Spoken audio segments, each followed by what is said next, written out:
So today we're going to dive into a pretty provocative theory from our source material. It's all about a grand strategy for a global power that feels like it's in decline. But, this isn't about fading away gracefully. Not at all. It's about a massive, high-stakes gamble to, as the source puts it, basically reboot the world. Here's how we're going to break it all down. First, we'll get into the core idea, this two-wheeled chariot. Then we'll look at each wheel separately. One is this futuristic AI gamble, and the other is a kind of retro new Cold War. After that, we'll zoom in on a real-world case study, Germany, and wrap it up by looking at the really tough choices this whole strategy forces on the rest of the world. Okay, so the big idea here, the one our sources are really digging into, is that what we're seeing today is basically an empire's response to its own perceived decline. The theory says this isn't some calm acceptance of a new multipolar world. Nope, it's an all-or-nothing bet to completely reverse the tide. And this whole thing has a name, the dual-track hegemony strategy. I want you to think of it like an old-school chariot. It's not just one approach, it's two, working together like two wheels on that chariot, both driving hard toward a single destination, getting back to total dominance. Now these two tracks, they're really different, but, and this is key, they're designed to work together.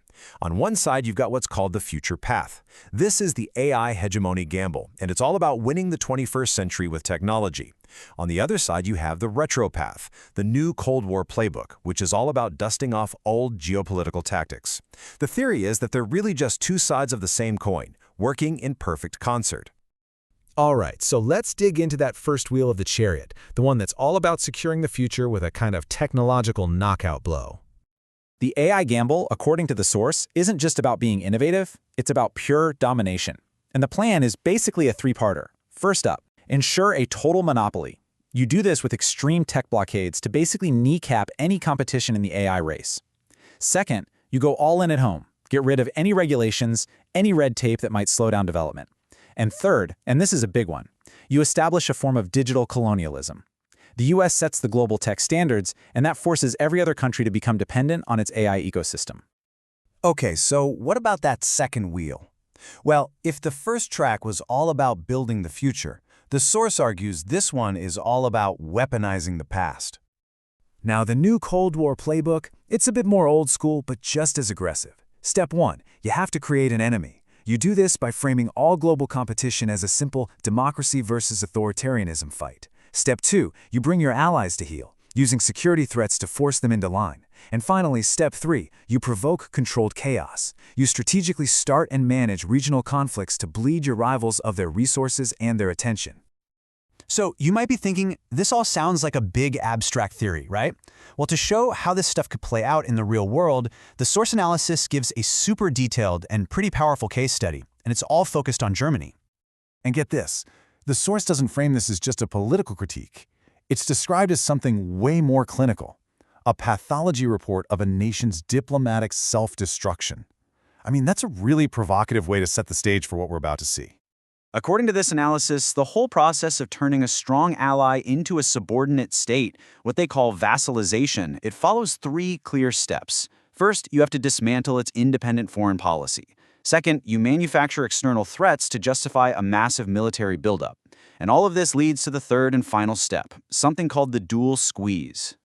And this feeling of diplomatic self-destruction isn't just an outside analysis. It's echoed by people inside the German political system. In an interview cited in the source material, a former German MP, Sevim Dagdaladan, calls the very idea that Germany could win a confrontation with its biggest trading partners a foolish fantasy. So that brings us back to this dual squeeze, and it's a really powerful 1-2 punch. On the one hand, you systematically weaken the nation's industrial base, say by cutting off its access to cheap energy. Then, on the other hand, you pressure that same weakened economy to fund a huge military expansion. And the scale of this proposed expansion is, well, it's just staggering. The source material, citing that same MP, says that the demand from the US and NATO is for Germany to boost its military spending to a massive 5% of its GDP. That's a level that's just unheard of in modern German history. And here's where you can see the real-world consequences just laid bare. The analysis points right to budget documents that show a direct trade-off, 1.8 billion euros cut from a social welfare program, while an additional 3 billion in aid is promised to Ukraine. I mean, you can't spend the same money twice, right? So, if that's the strategy, and that's the case study, what does all of this mean for the rest of the world? Well, according to the source, it means a really difficult and pretty dangerous road ahead for everyone. The predicted consequences are, well, they're pretty grim. First, a deepening camp confrontation that just squeezes out any middle ground and forces every nation to pick a side. Second, a huge risk of hot war, as that AI arms race from Track 1 smashes into the proxy wars from Track 2. And third, the shattering of the global economy, which would effectively be the end of globalization as we know it. This new reality, according to the analysis, forces other countries into one of three really tough spots. The first choice, become a vassal. Just surrender your sovereignty in exchange for a security guarantee. The second choice is to try strategic hedging. Carefully try to play both sides to maximize your own national interest. Or there's the third option, join a new system. Decouple completely from the Western-led order and align with parallel structures like BRICS.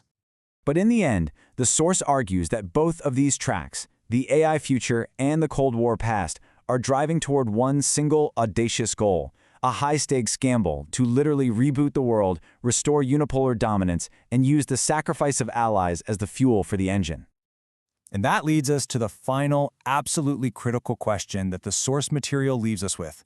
This whole strategy is, by its own definition, a gamble. It's a roll of the dice for the future of the entire world order. And the really sobering question that remains is this: what happens if the gamble fails?